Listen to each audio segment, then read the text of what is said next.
What's up, Zox fan? We're back with some more Godforge. Appreciate you guys for tuning in today. Now, we're going to be getting into the Halloween special that was uploaded by Fateless Games. I'm actually really excited to check this out because this means we're probably going to be seeing another unit because they also go to say in the title, the Queen of the Dead. Now, I think I know who this is, but we're still going to dive into it, all right? So let's go ahead and let's see what they cooked up. Hey guys, this is Simon from Fateless, and today we've cooked up an amazing spooky Halloween special for you guys. I'm so excited for this one. It's going to be such a cool reveal. I'm going to take you through one of our heroes, probably the scariest one yet, work you through some of the research we did, some of the mood boarding, the 2D, then the iteration on that, then the 3D modeling, take you right the way up to animations and VFX in-game of this Norse awesome hero. Oh, and that confirmed it. Waiting to show you guys for a while. I've got to call it out. Ragewood, who does content on Godforge already, spotted this like a couple of weeks back. I'm like, the guy's basically a detective at this point, and in one of his videos he was like, I bet this is going to be a Halloween special, and I'm like, damn. Which is kind of funny. Well, shout out to Ragewood on that one. I need to start listening to Ragewood for real. Talking about Hel from Norse mythology, so the ruler of the underworld in Norse. Such a cool character, so many like cool takes on Hel over the years, but we've got our own one, and honestly, our top work. I'd say it's literally our top work so far, so really, really impressed with it. A lot of you will probably think of Hel or Hela as the kind of like Marvel character, you know, Odin's daughter, that type of stuff. Not quite right, actually. So Hel is the queen of Helheim, which is actually the underworld in Norse mythology. Interestingly, if Vikings didn't die in battle and they died in a dishonorable way or a cowardly way, that's where they would go. Old age, they would go to Hel. And Hel was equally named. She was a daughter of Loki, the trickster, and basically she ruled there. Odin sent her down to Hel to rule. So yeah, pretty cool, actually. The mythology of it is super fun. I was reading through it and I learned a bunch of stuff because I also just kind of watch Marvel films. But yeah, she is, I just want to go into a description here because it's definitely part of the take that we've got on what she would look like. Yeah, so here we go. So her appearance is described as being half flesh covered, just like a living human being, and half blue. Her personality traits are described as threatening, harsh, and cruel. Yeah, this also kind of reverts back to Loki's lore. Like, Loki isn't necessarily a flesh being. He's like a completely different race. So that's also like something, you know, we're kind of keeping in mind. So it kind of makes sense. Some of the mood boarding we did then. So generally here, what Esther does is she looks at general styles, visual kind of cues, things that we want to try and call out. And I like what Esther's doing here. So she's looking at different fashion, different inspirations. She's looking at kind of like posing, that type of stuff. And yeah, she's kind of like called out 1, 2, 3. Yeah, that is really cool. Emissive specific areas where you can see glowing veins or skeleton hints on 1 here. 2, half rotten body. So you can see the kind of like the rotten side of this character. Not sure what this is from, actually. And then 3, an exoskeleton in the form of armor, which she kind of called out on this arm. Yeah, that is sick. So lots of cool kind of takes here. And then we've got a second mood board where this is more just looking at dark witches, sorceresses, necromancer type of a board, really. So again, lots of just cool images of how do you create that fear on a hero or a character, you know, artistically. So some really, really... Yeah, I feel like this is always like that point of reference is always the most important thing, because if you don't have good points of references, sometimes you can kind of like just completely miss and not deliver on what a character is supposed to be. You want fans of your game to, especially coming in, to be able to identify that this is who this is. And then over time, you're going to be able to kind of go outside of those spectrums and create, and I would even argue you start creating what ends up becoming the reference points, right? So I feel like that's just always kind of how things go. But it is good that they, like, even when you're looking at this, like, you can tell there's League of Legends here. There's a lot of different points of references that's being used that's helping them create these characters. But I think that they're good points of references because they are things that we correlate to or resonate with already, which is really good. She's here, and again, just some inspiration points for Esther before she starts to do her kind of like general feel. She's then looked at Hel specifically and different takes on Hel in different games or film or you know, comics, that type of stuff. Hel appearance is described as half blue and half flesh covered, and further as having a gloomy downcast appearance. Yeah. So again, there's just kind of some really cool takes here. It's kind of like skeletal view in the top left. It's almost like half. Almost like who's the female Wolverine? Can't remember, but anyway, really cool take here on the right. Some really nice features. So we get to the point where our first set of 2D concepts. So I guess the first kind of mini reveal of the direction we're going with on Hel, and very like sorceress, I guess skeletal or or kind of this kind of like different vibe on the left-hand side of her, but with 3 different iterations that we could start to talk about and get excited about, honestly. And what's cool here is we then have this kind of like feedback session back and forth between artists, myself, Dane comes in, the people really that start to support Esther and the different team which do these different concepts in for us. So I say here at this point, these are cool. I like the idea of her face having this kind of like half and half effect, but I'd like to go a bit scarier on Hell. And you know, I dropped a couple of references. So this was a reference which I dropped in. Oh, that looks cool. Esther then kind of came up with a 4th iteration where now we've got this almost like roots coming through, more kind of like ghostly, almost like a little bit more deformed, but still using the same. I like seeing this because this is actually showing how the unit went from what I felt like more was just like a mage or really it's like a sorceress to now she's starting to look like she is a ruler of something. And it also is giving a little bit more of that continuity of half her body being, you know, the blue and the half of it being flesh or human, right? So it's like it's coming along as we go. Base. It's really cool. Dane then pipes up and he's like, right, nice work but for this legendary, and it is important it's a legendary, but we do try and push the boat when we're going higher rarities. I think we need to take a moment and really ramp up the type of details and play with the silhouette. And then is some overdraw work. So he then dropped a couple more references in. It was like, bam, this one from Valhalla Kings. This one that looks good. Just from kind of like Google different versions.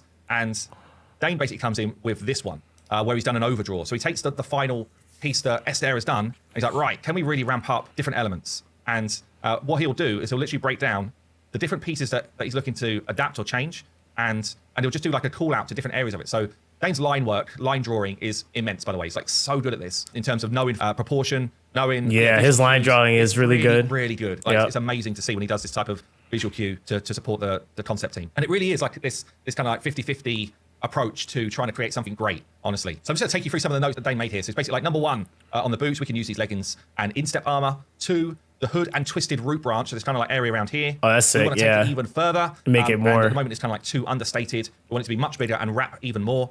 Number 3, which is kind of like the colorings and the stuff around her face. These green areas are basically the undead half from your designs. We want to push this even further. A fully spectral translucent half with the skeleton shown through.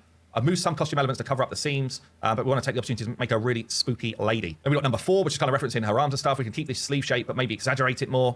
Number 5, to integrate her weapon, we could put similar underworld crystals from like this onto her form, so onto her arm and her kind of like almost like crystal root thing that's coming out here. Oh yeah, and 6, essentially that we've got a cool continuity there rather than just like a straight down cape. So a number of that looks really good points here to try and help Esther kind of get to that final piece. So we then get to our final 2D concept, and phenomenal work, honestly. So really great work. We get the full body shot here with the kind of now visual. You can see the bones kind of like coming through. Yeah, that's it. Dane kind of drawed it with these that's like the character. The other end.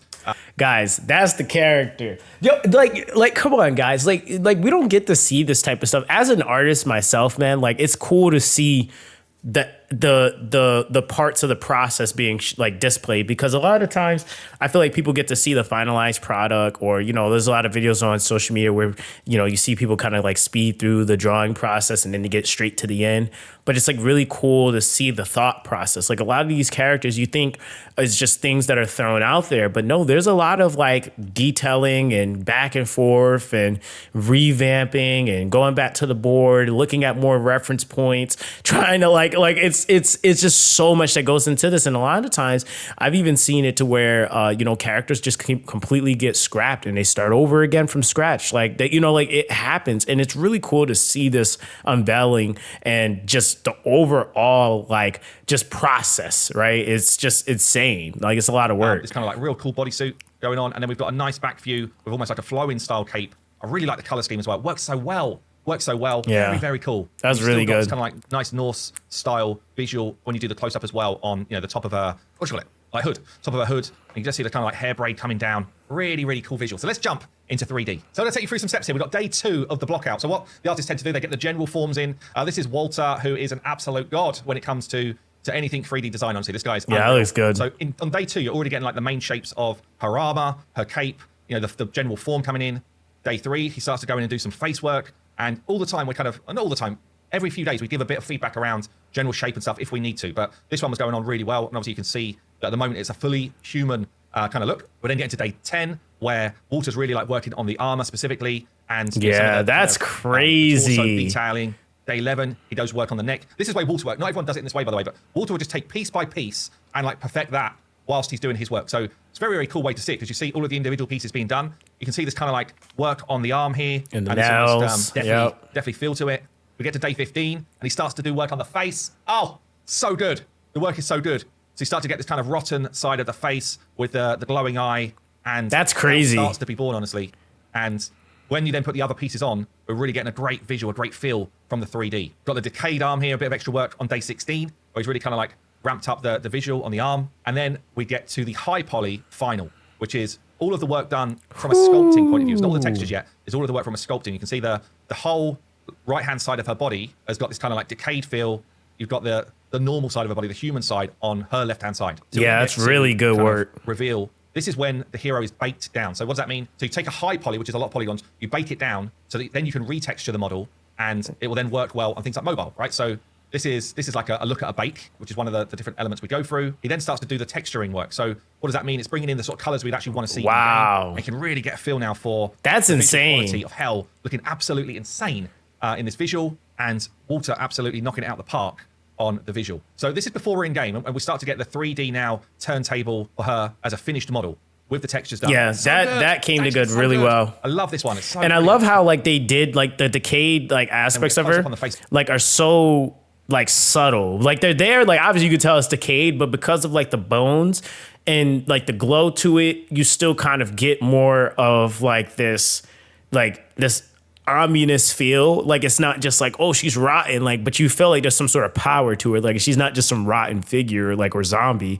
Like this is actually some sort of power. So it looks really good. It's again the turntable. Look at the work. It's really cool. Absolutely top quality work. And this is before we add any VFX and stuff. So, you know, we're really starting to get into a place now where, you know, we can see everything going on. The weapon's also sculpted in the same way. And we want the weapon to feel like it belongs to that person. Yeah, that weapon looks insane. We get the weapon there.